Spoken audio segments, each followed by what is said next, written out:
साथीहरु आजको यस भिडियोमा मैले तपाईहरुलाई जावास्क्रिप्टको बारेमा कम्प्लिट इन्फर्मेसन दिनेछु। त्यसैले यस भिडियोलाई स्किप नगरिकन सुरुदेखि लिएर अन्तिमसम्म हेर्नुहोला। यदि तपाईहरु यस च्यानलमा नयाँ हुनुहुन्छ भने यस च्यानललाई सब्स्क्राइब गरेर बेल आइकन प्रेस गर्न नभुल्नुहोला। Let's begin the video. साथीहरु सबैभन्दा पहिला जानौं स्क्रिप्टिङ ल्याङ्ग्वेज भनेको के हो। साथीहरु स्क्रिप्टिङ ल्याङ्ग्वेज भनेको पनि प्रोग्रामिङ ल्याङ्ग्वेज नै हो र साथीहरु सबै स्क्रिप्टिङ ल्याङ्ग्वेज प्रोग्रामिङ ल्याङ्ग्वेज नै हुन्। त्यसो भए प्रोग्रामिङ ल्याङ्ग्वेज र स्क्रिप्टिङ ल्याङ्ग्वेजमा डिफरेन्स के छ त? साथीहरु प्रोग्रामिङ ल्याङ्ग्वेजलाई रन हुन कुनै पनि अर्को ल्याङ्ग्वेज आवश्यक छैन, तर स्क्रिप्टिङ ल्याङ्ग्वेजलाई युज गर्नको लागि अर्को ल्याङ्ग्वेज आवश्यक पर्छ अथवा स्क्रिप्टिङ ल्याङ्ग्वेज अर्को ल्याङ्ग्वेजमा डिपेन्डेन्ट रहेको छ।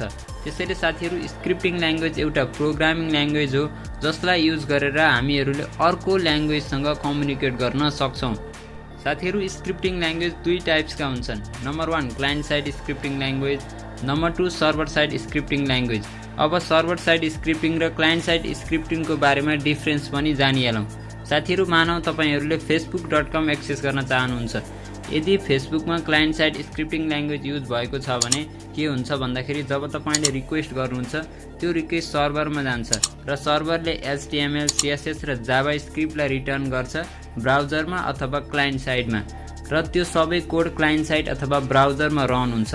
र यदि फेसबुकमा server side scripting language use भएको छ भने के हुन्छ भन्दाखेरि जब तपाईले रिक्वेस्ट गर्नुहुन्छ त्यसपछि त्यो रिक्वेस्ट सर्भरमा जान्छ र सर्भरमा एउटा इन्टरप्रिटर हुन्छ जसले सर्भर साइड स्क्रिप्टिङ ल्याङ्ग्वेजलाई मसिन लेभलमा कन्भर्ट गर्छ र साथीहरु सर्भरले सिर्फ HTML डकुमेन्टलाई क्लाइन्ट साइड अथवा ब्राउजरमा रिटर्न गर्छ।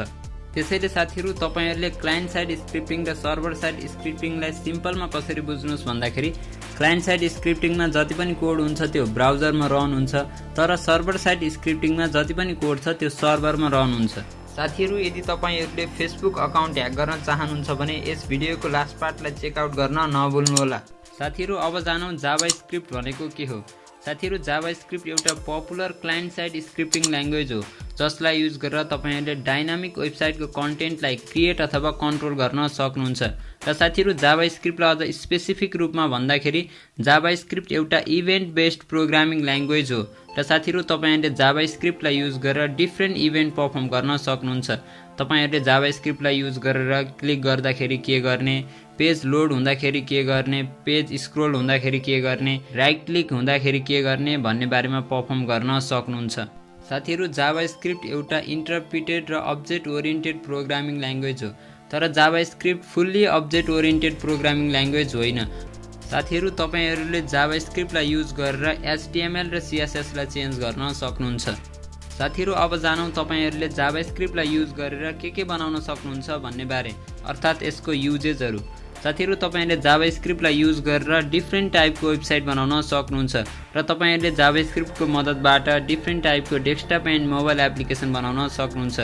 साथीहरु तपाईहरुले जावास्क्रिप्टको मद्दतबाट वेबसाइट डेभलपमेन्टमा डिफरेन्ट टाइपको ड्रप डाउन मेनु क्रिएट गर्न सक्नुहुन्छ, क्यालेन्डर बनाउन सक्नुहुन्छ, पपअप विन्डो क्रिएट गर्न सक्नुहुन्छ, फर्म भ्यालिडेसन गर्न सक्नुहुन्छ। At last summary of this video. साथीहरु स्क्रिप्टिङ ल्याङ्ग्वेज दुई टाइप्सका हुन्छन्।